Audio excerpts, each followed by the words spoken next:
Okay, so today, thank you for joining me today. And today I'm going to share with you this week's XR. The first one is that it's all over on my LinkedIn. It's Vive XR Elite. Vive's, HTC's new mixed reality headset. Okay, so what's special about it? It is, I would say, so far probably affordable, the most affordable, and then passing through. Passing through means that it's made of, like a transparent glass, right? And then it uses more like a passing through kind of like a technology, which is a little harder than the Quest Pro one, right? Quest Pro one is more, it's darkened, right? So yeah, it's a harder technology and also lighter, right? For the back, if you use Quest Pro, it has a big battery set, but this one you can detach. So I was surprised. You can, pretty much charge it, right? When you need charge, you need battery, but you can detect it if your battery is full charge. So it will decrease the weight. So it's more lighter, right? And you see, everything is high quality, and you got everything you can get. And also the price is $10.99, which is very good. And you see, like, weighs 625 grams with the battery on back, but you can detach remove the big battery if you need, right? So you see, before it was that, right?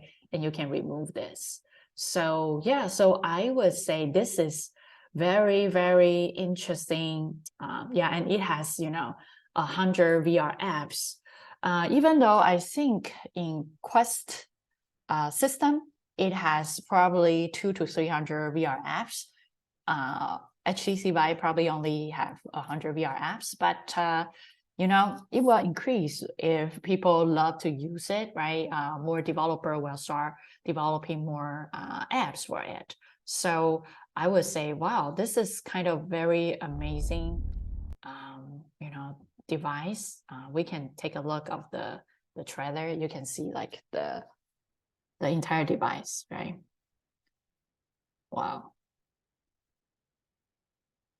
Yeah, it's the passing through. Let me see if I can. Yeah, I can change the.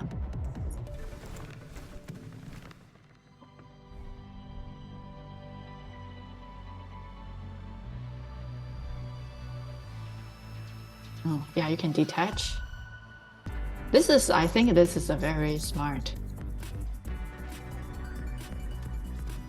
You can do more powered.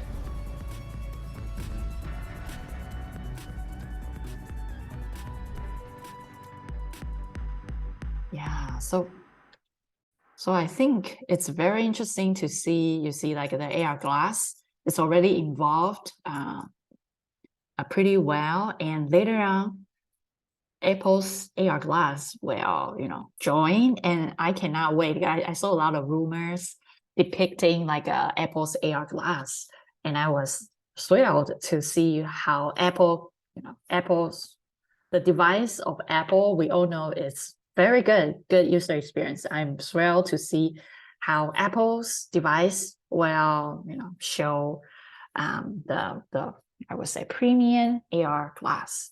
So anyone wanna share your opinion, feel free to unmute yourself and share. Yeah. I noticed they said that there's an IR depth sensor mounted in the center, the front. Did they mention LiDAR anywhere in the article? LiDAR. Let's see LiDAR.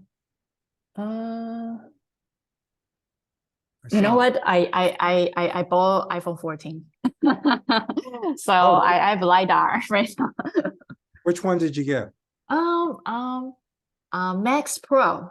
Oh, very 14 good. Max Pro. Very good for you. What's the difference between Max Pro and the normal one? Well, the Pro versions have a better camera system, and they're using a better processor as well. Oh, I see. So what can I do besides listen to audiobook? You've got a LiDAR sensor in there, which opens up the possibility of all kinds of augmented reality stuff. There's a lot of apps where you can like measure out your room and, you know, build models of things. And so it's LiDAR is a tremendous help. And so they've got some sort of IR depth sensing thing in the HTC Vive, and I don't know whether it's LiDAR or not, but LiDAR is don't tremendous to think have. so. Yeah, I mean, LiDAR is photometry. What photogrammetry, it Oh, can be used for photogrammetry. that. What it is it's a sensor that sends out infrared laser pulses and times how long it takes for those pulses to come back. And by measuring that time, it can determine the depth to that point in the scene. So it allows you to instantly sort of map out the depth of a scene. Now, in the case of the iPhone 14, the range of depth that it can measure goes out to about 19 feet or so. Oh. So it's very interesting. And Apple's already making money off of this. So they're already making money in the App Store off of augmented reality stuff. So you don't see articles about them spending a huge amount of money and losing a huge amount of money. They're already making money off of it. I think Apple is like you know, using like a very safe way to enter this world, right? Yeah. Some people spend money more bold, right? And trying to, you know, do something. I wouldn't say this is bad. I said that, you know, sometimes we need some people who just go for it, right? Be bold, go for it, right? And then create the new world, right? And some people, you know, working more deliberately, right? More thoughtfully and slowly migrate it. Yeah, so both of them are pretty good. It's just Apple before Steve Jobs was there, it always be the first pioneer to create the best and fast launch, right? And now it just becomes so slow, just be so safe. It's just a little bit boring and kind of disappointed. Well, the latest rumors on their headset, it was that they were going to announce it in January and come out with it maybe in the March timeframe. But now they've apparently had some setbacks with the headset. They've had some problems with drop testing, at least according to the rumors. And their software is not as far along as they would like. And so they've been hiring developers. One of the interesting differentiators is that Apple is specifically looking for stereoscopic 3D content. Whereas Meta, although the Quest headsets are able to display stereoscopic content, meaning a different view for the left and right eyes, which is the way that you perceive depth in the real world, they're just supplying the same view to the left and right eyes, even though they could supply different views to get stereo. So anyways, Apple is going to focus on stereo. They're already hiring people to provide stereoscopic content for them for their headset. So that'll be very interesting. That's my sort of field of interest. So I'll be very interested to see how that all works out. Yeah, I mean, they're going to announce sometime in the spring, supposedly, and then maybe deliver sometime in the second quarter. Yeah, I mean, I've already have Quest Pro, and you know, recently I will start, you know, developing some interesting VR stuff, just, you know, just for fun, and put on the Quest Pro. And I think Vive XR Elite, this one is, I'm interested in buying it because you see right now it seems like a really affordable. But, you know, if Apple comes out, I'm thinking about maybe wait for Apple, right? And then see which one is better because, you know, all the headset, the later come out, the better price and better quality, you know, specs. So I can tell you right now, one of the differences between the Apple headset rumors and this and the Quest is that the Apple set is supposed to be 4K by 4K per eye. Wow. So that's a lot more resolution. Wow. from studies on prisoners. Prisoner sounds like Yeah. a very accountable A captive resource. audience. Very But accountable source. Yeah. from studies on prisoners who have had their vision corrected, they can perceive 4K content. Wow. There is some stuff that's 8K nowadays. There's some 8K TVs and so forth. I Wow. can't even get, my cable system doesn't even have 4K content for my 4K TV. But 8K may be going beyond what people can perceive. I shoot everything. I shoot a lot. I do a lot of photography in 3D, and I shoot everything in 8K. But that's mainly so that I can have a lot of freedom in terms of cropping. But 4K per eye is going to be pretty darn good. Yeah. And in stereo, it's going to be breathtaking. I don't think people realize what 4K 3D, 4K stereo 3D looks like. And okay, I will wait. I will wait. It'll be very interesting. Yeah, I think Apple. Yeah, go ahead. It's expensive though. The Apple headset is rumored to 24? cost between $2,000 and $3,000. 23. So Okay. that's a pretty high ticket item. Yeah, it's like another new MacBook Pro, right? Yeah. Those are going to come out supposedly in March with the new M2 processor. That's another thing. By the way, the M2 processor in the Apple headset is supposed to be more powerful than the Snapdragon processor that's in the Quest Pro. So we'll see what the benchmarks look like and so forth. Yeah, yeah. I mean, I think as for development, right? Like I am creating courses and also learning like all the development tools. I think, yeah, since I have Quest Pro, I will use it. But if there's some device that is for sure I need to have in order to, make every development better, then I will definitely buy it. But I will be more thoughtful. It's just there are too many good stuff out there. Yeah, and if I want to buy everything, wow. Yeah, there's going to be a shakeout amongst all these things. And eventually we're going to end up with, something that looks like eyeglasses. Yeah, so that's why I was like, should I really buy, the iPhone 14? Should I just wait until, the glass? Absolutely. You bought the right thing. Absolutely. Oh, really? Because you bought it? Because you bought it? I have the same thing. Yeah. Yeah, absolutely. So I think it'll be very interesting. One of the interesting things here is right now, if you have a Quest Pro, there's not much content specifically developed for the Quest Pro. Yes, so it's pretty much shared from Quest 2, right? You're going to be basically having a Quest 2 experience. Yeah, so every time when I develop stuff, I just develop on Quest 2 because it's lighter, even though it's a little blurry, right? But I feel like I think it's too dedicated Quest Pro, and I feel I'm so afraid that I would break it or make it scars or something. I don't want to touch my Quest Pro. I feel like it's a jewelry.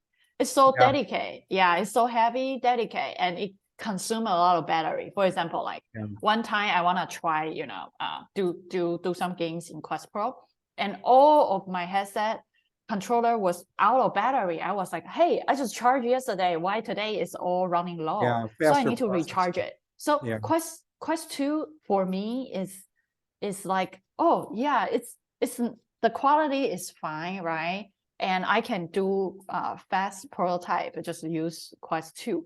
And Quest Pro, I feel like it's like a really demanding baby, and I have to make sure it always has battery and make sure I didn't kick it, make sure, because sometimes, controller will fall into the ground, right?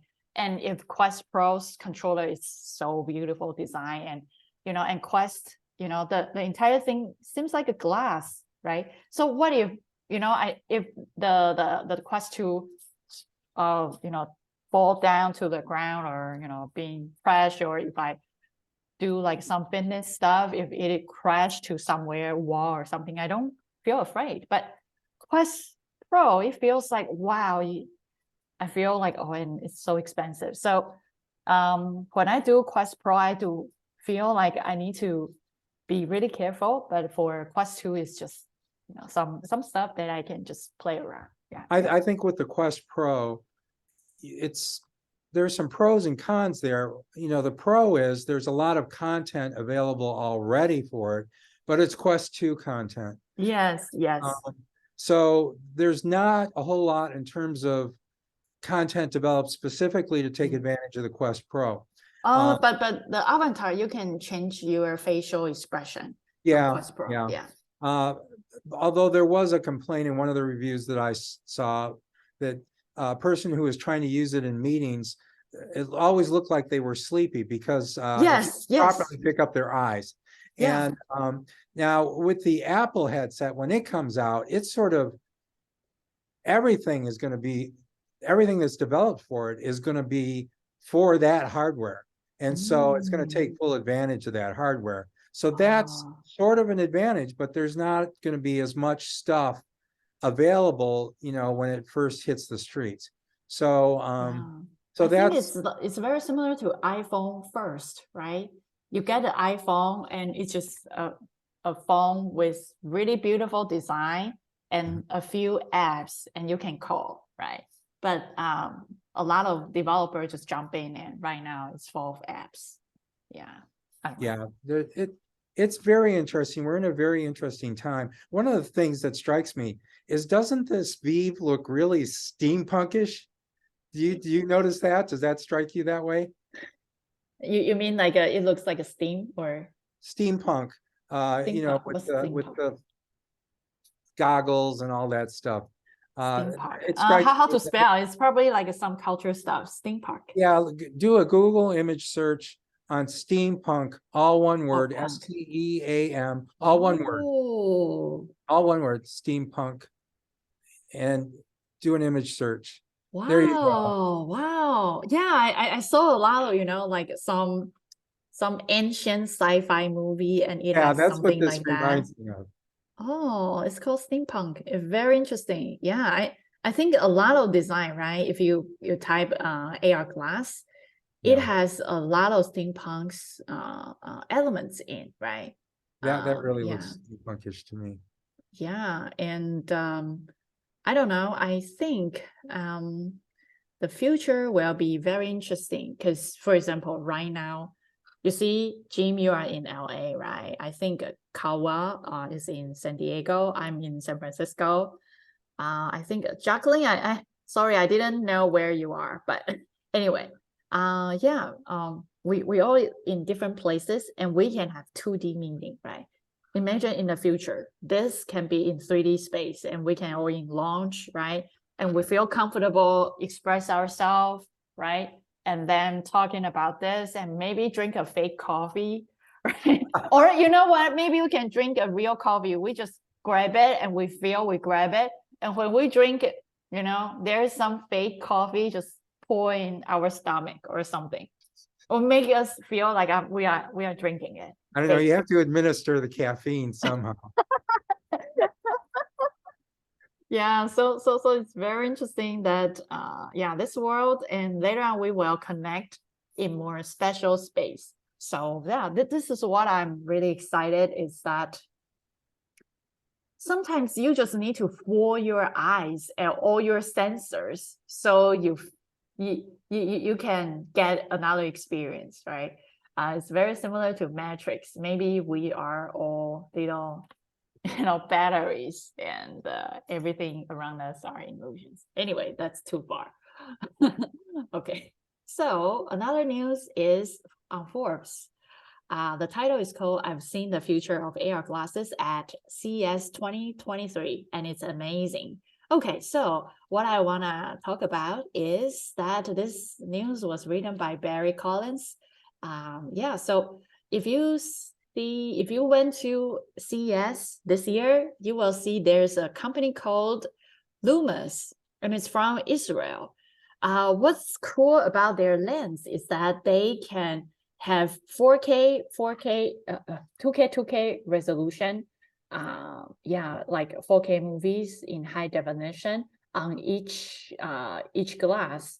So rumors has said that this company produce a lot of high optical glasses, and rumor has said they work with Apple, Samsung, Google, right? So it's very, very interesting that you see like start from high resolution glasses. They said, right? Yeah, they said this spring, didn't they? this spring. Let me see. Yeah, yeah.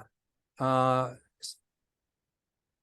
company couldn't confirm who is working with, but firms such as Apple, Samsung, and Google have been rumored to be lining up product launches in general. Okay.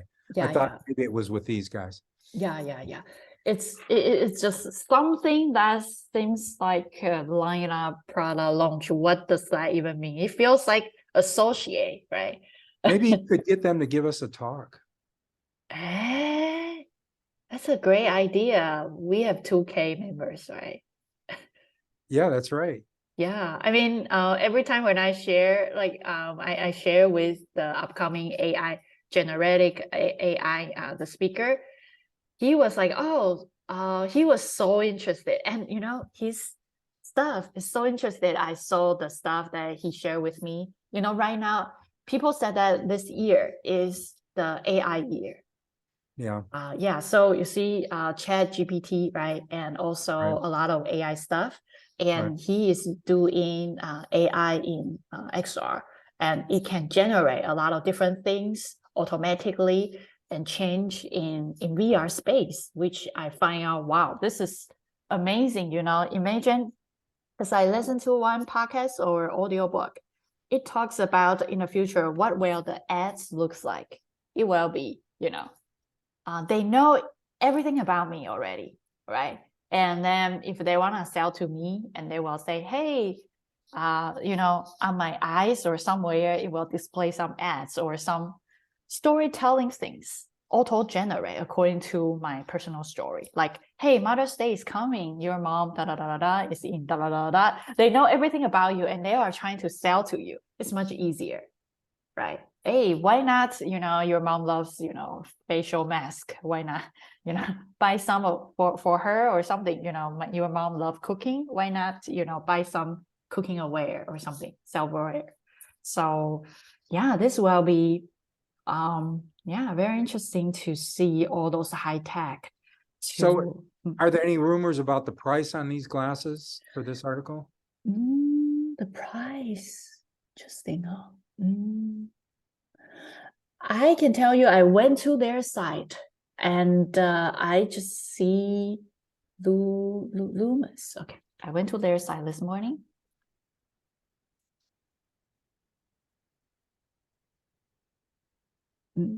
Yeah, and you see manufacturers, right? I think they are more focusing on, path manufacturer, consumer, coding. Yeah, I think they started with more manufacturing the lens. So they're not focused on direct sales to consumers. I think they are about to have it. Yeah, you see Lumus, right? So they have this. Yeah, but it seems like they start with the lens, and now they have glass. Even though their glass probably not as fancy as other, glasses like HTC XR Elite, but their glass is the winner. It's the display is in two eyes, but is it the same content in both eyes? Let's see. Are they very interesting? Let's see technology, how it works. Light. Maybe product. Oh, 50-degree vision. Oh, it's HD. Vision is fine. OE. Minimal. Not really emphasize it. Yeah. Cool. We had one of the manufacturers of these types of AR glasses. Give us a talk. Yeah, right. Lumus. Okay. Yeah, I will definitely, make sure I reach out to maybe this guy. Yeah. Yeah, I think I'm really interested in learning about the hardware side of how it construct, and they are doing a pretty decent, very very awesome jobs on the AR glass, like the lens. So definitely. Okay, cool. So next news is Sony and Manchester City are building a metaverse, but they need to prove why they should visit, why people should visit. Okay, so on this news, it talks about Sony. They are partner with Manchester City and create a metaverse types of immersive metaverse platform. And yeah, let's take a look. So you can pretty much use, your Samsung phone and then also the VR headset and get into, the digital twin VR kind of stadium, which, kind of digital twin Etherhead stadium. Yeah. And in Manchester. And it's kind of digital twin, and you can kind of see, the team, and you can be there. So it's like the real event, right? Real life event in a certain location, and you are trying to, virtually be there and celebrate the wins. So yeah, so I think this is a pretty interesting concept to. Yeah. So yeah. So yeah, so I think this is great, and they are also kind of integrate with some volumetric videos, and also some creating some virtual events, and for some it's available on PSVR2 headset, and also on the mobile phone, right? And they create another virtual world, and that people to be different avatars, customize their own avatars, and join the event live in the real world location, and also in the virtual location. So I think this is a pretty neat idea. Yeah.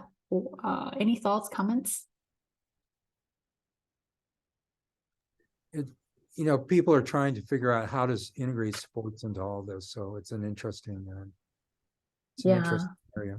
It's like at the beginning, remember, like a film, right? When film started, a lot of film director trying to figure it out how to use the technology of, before it was more, in the visual shots for camera. And when it becomes a timeline storytelling, people start, creating some at the beginning, early phase, some experimental stuff. And later on, it becomes a well thought storytelling media, right? And now it seems like every companies, whoever has the budget, just put a little bit and trying different things and test it out, whether it works or not. If things getting better and better, and they just put more money, right? So I think one of the advantages that Sony may have going into this is that they're already doing sports gaming. So yeah, they probably have a lot of already good process of producing all those stuff, all the assets. Yeah, very interesting. Okay, so really quickly, as an add to this, it seems like it has the potential to be a very good mashup, because obviously Sony has been a leader in the consumer industry, and so they have a very good beat on what the consumers want, and then mashing that up with sports and the idea of trying to get to a larger audience and bring more people on board in a way that's accessible. It seems like this could be a first step into that direction. This may not be the step that gets everybody on board, but it does make sense in trying to broaden the user base and get more people to buy headsets. Yeah, I think the future of Yeah, advertising, it broadens their right? market for their own VR headset. Yeah, I think the future of advertising or sales. I recently saw a Yeah. program on Mm. how the PlayStation started, and Mm. it was very interesting. They thought they were having a partnership with, I think it was Nintendo, Mm. and they got right up to the press conference, and then Nintendo like pulled out right at the press conference. And so Sony tried to go with other gaming companies and finally decided just to do it on their own. I mean, So it's pretty- Sony has so many cool games and also the entire system, right? So yeah, they are big enough to stand on their own feet, right? yeah, And yeah, and I think you see Starbucks. A few weeks ago, we saw Starbucks, right? And Odyssey, right? Odyssey.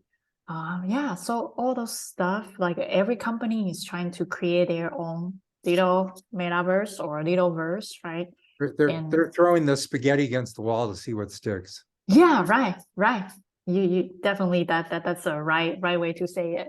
So yeah, so later on we will have a wall of spaghettis, right? And trying to figure out how to make a nice pizza wall or something. I don't know. Yeah, cool. So yeah, thank you so much for joining us today. And yeah, hopefully see you all next week. And bye bye. Okay, thanks.